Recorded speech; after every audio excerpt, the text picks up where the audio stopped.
husbands, wives, boyfriends, girlfriends. It doesn't matter the title. When love turns toxic, the only thing that matters is your life. Always leave to live. Never stay because you think they'll change. Because sometimes change never comes. And staying could cost you everything, even your life. Now watch this heartbreaking and powerful tale of Grace, a woman who loved deeply, forgave endlessly, but never left in time to live. Welcome to African Tales by Chinua, a home of unique African tales. Michael was the kind of man people greeted with respect in the neighborhood. Tall, well-dressed, always with a serious face. In public, he was calm and composed. But behind closed doors, his house was a prison. Grace, his wife, was a gentle soul. She was in her late 30s, soft-spoken, always putting her husband first. She cooked his meals on time, ironed his clothes, and never raised her voice. She loved him with the kind of love that forgives too easily. But Michael, he didn't see love. He only saw control. At first, it started with harsh words. A slap here, a push there. You're too slow, Grace. Can't you think for once?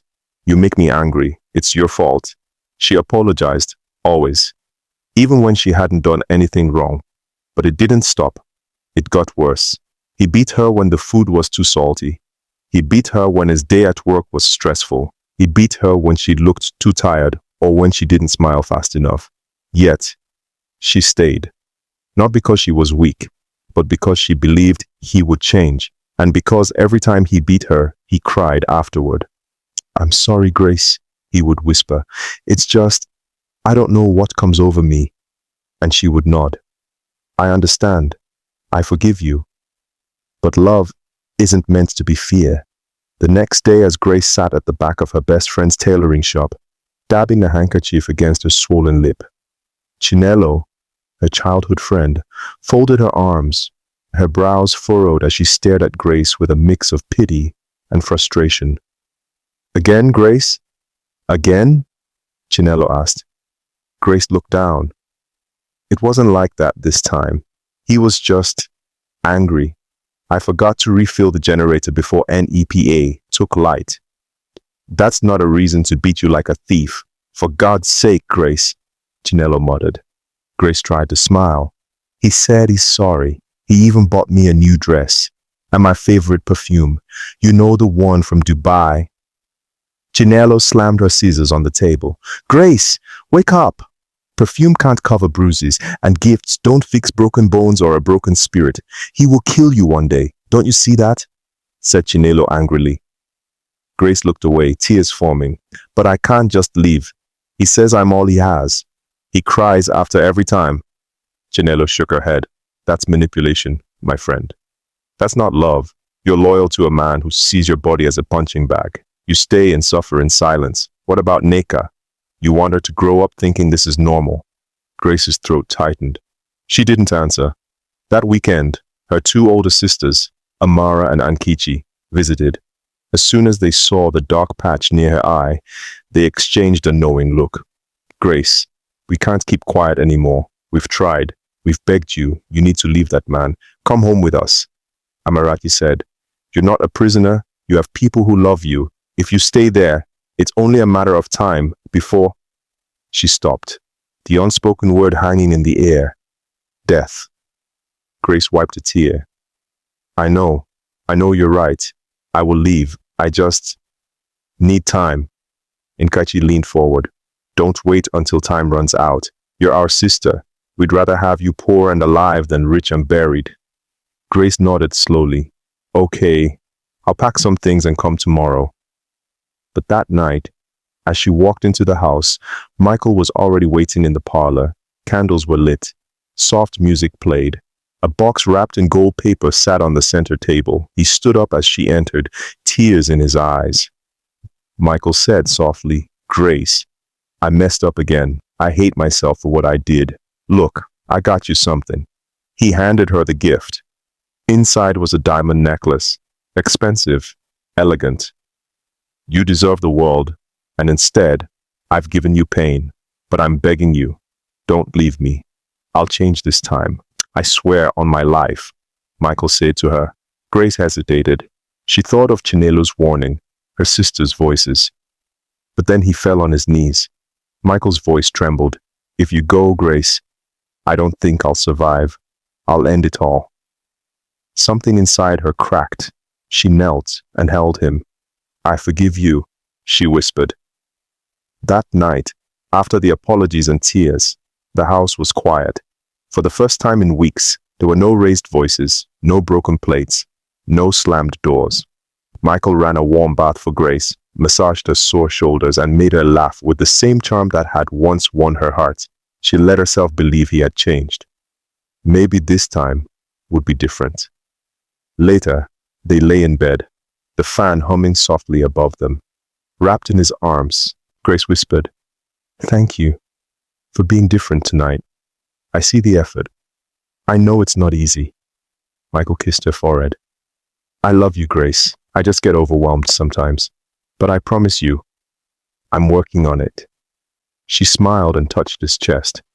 "I told Chinelo and my sisters that I'd leave. They've been on my neck about it for weeks, but I told them no. I told them I believe in you, that you're changing." Michael stiffened slightly but said nothing. "I just want peace, Michael," she continued. "I want us to be happy, like we used to be." Michael nodded, then held her tighter. "And we will, Grace. I'll make sure of it." The next morning, Chinelo waited for Grace at the bus park. She had even paid for a seat in the car going to her village, but Grace didn't come. Her phone rang endlessly. At noon, a message finally came through. "I'm sorry. He promised to change. Please don't be angry." Chinelo sat down, staring at the message. Her hands trembled. She knew what was coming, and it wouldn't be good. She whispered to herself, "How many more apologies, Grace? How many more promises before you disappear forever?" That afternoon, Chinelo got a surprise visitor at her shop, Michael. He didn't smile, he didn't greet. He walked straight in, eyes cold. "Chinelo, I'm only going to say this once. Stay away from my wife," Michael said angrily. Chinelo froze, shocked. "Excuse me?" Michael continued. "You've been poisoning her mind, telling her to leave her husband, encouraging disrespect in my home. I don't need friends like you around her." Chinelo stood, fire rising in her voice. "Disrespect? She comes to me covered in bruises. She's my friend. And unlike you, I actually care if she lives to see another day. This is your last warning. Next time, I won't be so polite," he said as he walked out without another word. That evening, he called Grace's sisters, one by one, calmly, but with an edge in his voice. To Amara, he said, "Your constant interference in my marriage is not appreciated. Grace is my wife, not your project. If you love her, let her focus on building her home." And then to Nkechi, "You've never liked me. That's fine, but I won't let your bitterness ruin what I'm rebuilding with my wife. Stay away." When Grace visited Chinelo 2 days later, her best friend didn't even hug her. "So you told him everything?" asked Chinelo. Grace's heart sank. "I didn't mean to hurt you. I was just being honest. I thought things were finally getting better."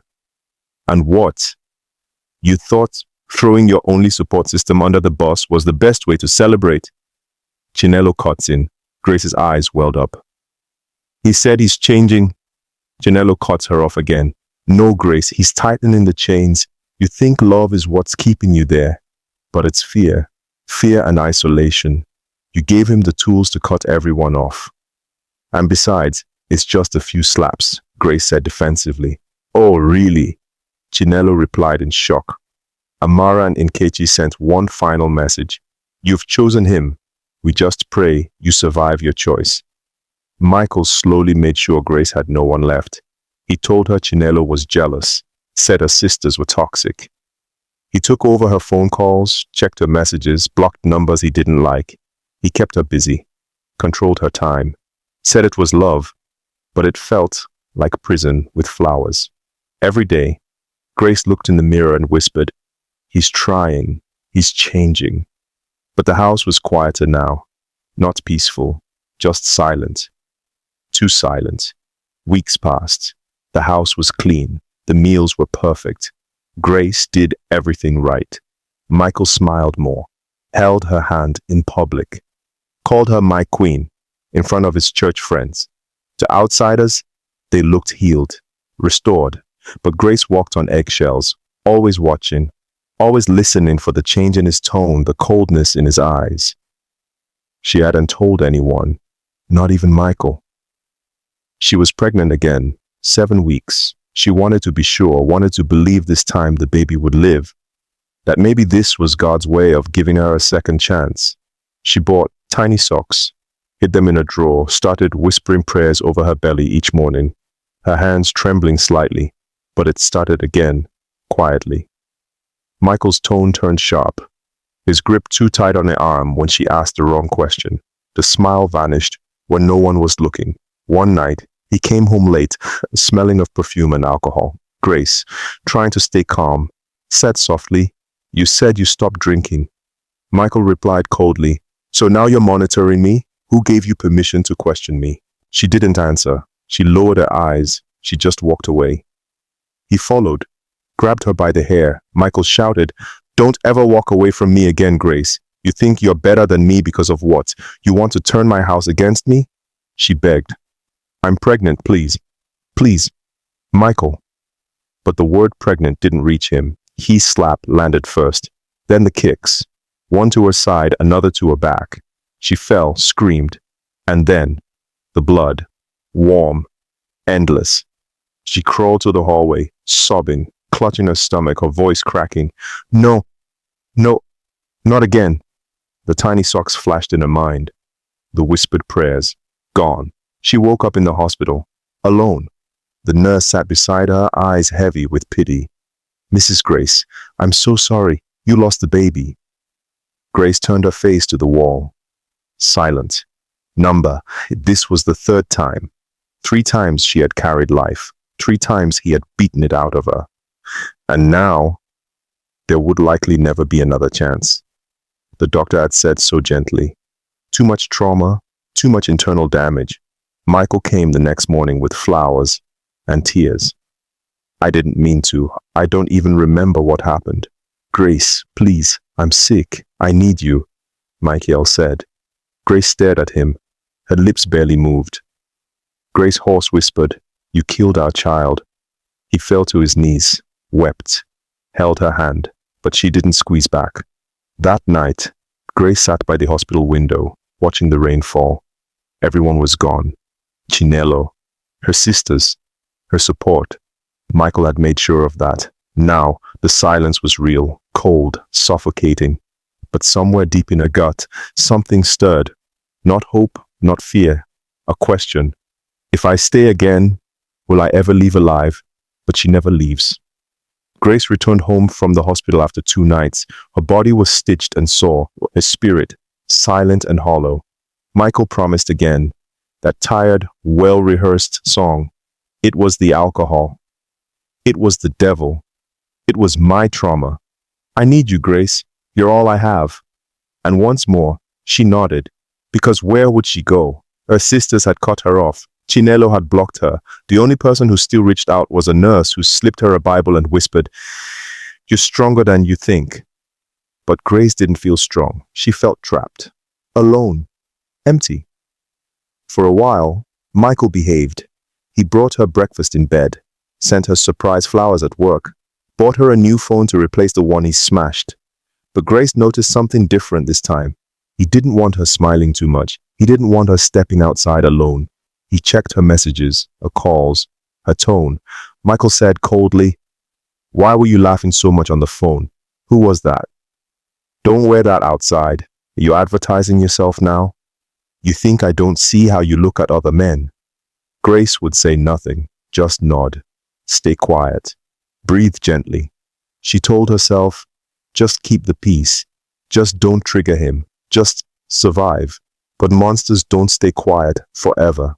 One night, it rained heavily. Michael had returned from work, soaked and angry. "Where's my food?" Michelle asked angrily. Grace had been resting. Her back was hurting again. She stood up quickly. "I'm sorry, I fell asleep. I'll warm the soup now." Michael's voice raised. Is this what I come home to? Useless woman, can't even do the one thing you're here for. He grabbed the pot and flung it across the kitchen. Soup splattered on the walls. Grace stepped back. Please, not again, I'm still healing. But that made him angrier. Still healing? Still using that as an excuse to be lazy? Replied Michael. He lunged. This time, he didn't slap. He bit her. First on her shoulder, hard like an animal, she screamed. Then her arm. Blood. Her scream echoed in the house, but no one came. No one ever came. He kept hitting, biting, slamming her against the wall. When she collapsed, gasping, we panicked. Michael panting heavily. Grace, get up. You're fine. Don't play with me. Get up. But she didn't. Her eyes were wide open, still, her body motionless. Blood soaked her nightgown, her mouth slightly parted.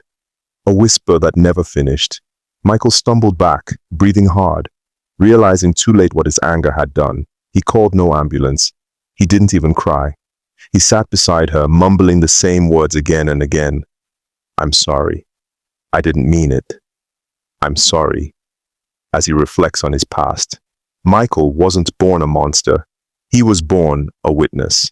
As a child, he watched his mother, a cold, violent woman, drag his quiet, humble father through hell. She cursed him daily, threw hot water at him, slapped him in front of neighbors, and accused him of things he never did. Michael would hide in the corner, eyes wide, heart pounding, as plates shattered and fists flew. His father never fought back, never yelled, never left. Until one night, his mother stabbed him. Michael, just 11, saw his father's lifeless body on the kitchen floor. From that moment, something twisted in him. He made a vow in his heart. No woman will ever control me. No woman will ever make me weak.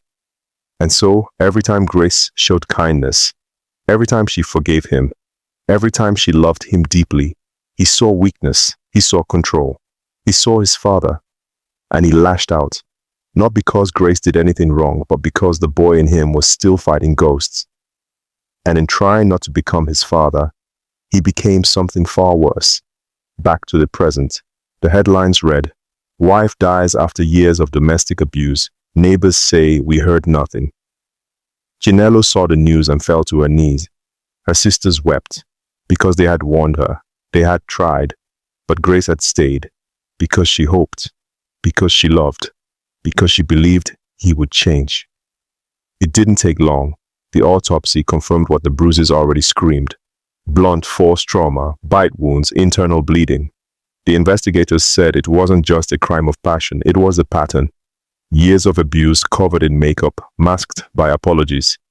Chinelo came forward first, then Amara, then Nkechi. Each one told their side.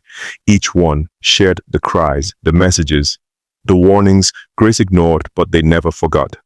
Michael was arrested 2 weeks later. He didn't resist. He didn't speak. He just sat in the back of the police van, staring at the floor. At the trial, the court was packed. Photos were shown, medical reports read aloud, voice notes, witnesses. Michael tried to claim mental illness. The judge didn't flinch. Judge's words. You were given too many chances. Too many times. She forgave you. That was not her weakness. It was your weapon. You turned her love into a death sentence. He was sentenced to life imprisonment. No parole. At her funeral, the nurse from the hospital came. She placed a single white rose on the coffin and whispered, she wasn't weak. She was just too kind for a man who never deserved her. At Grace's grave, carved into the headstone are these words, here lies Grace. She loved deeply. She forgave endlessly. But now she rests peacefully, far from the hands that broke. Never ignore the quiet cries, the swollen eyes behind a forced smile, or the shaking hands that still serve breakfast with love. Pain doesn't always scream. It sometimes whispers. Grace listened to Michael's tears more than her own pain, and in doing so, she silenced the warning in her spirit. When you honor the tears of someone who keeps breaking you, your own tears will eventually spill, louder, heavier, and final. Love does not hurt. Forgiveness is not foolishness. And silence is not always strength, because when you keep listening to someone else's crocodile tears, one day your own tears will become blood. If this story touched your heart, don't just scroll away. Share it. Talk about it. You never know who might be silently living Grace's story. Leave a comment. Let someone know they're not alone, and if you or someone you know is in a toxic relationship, please choose life.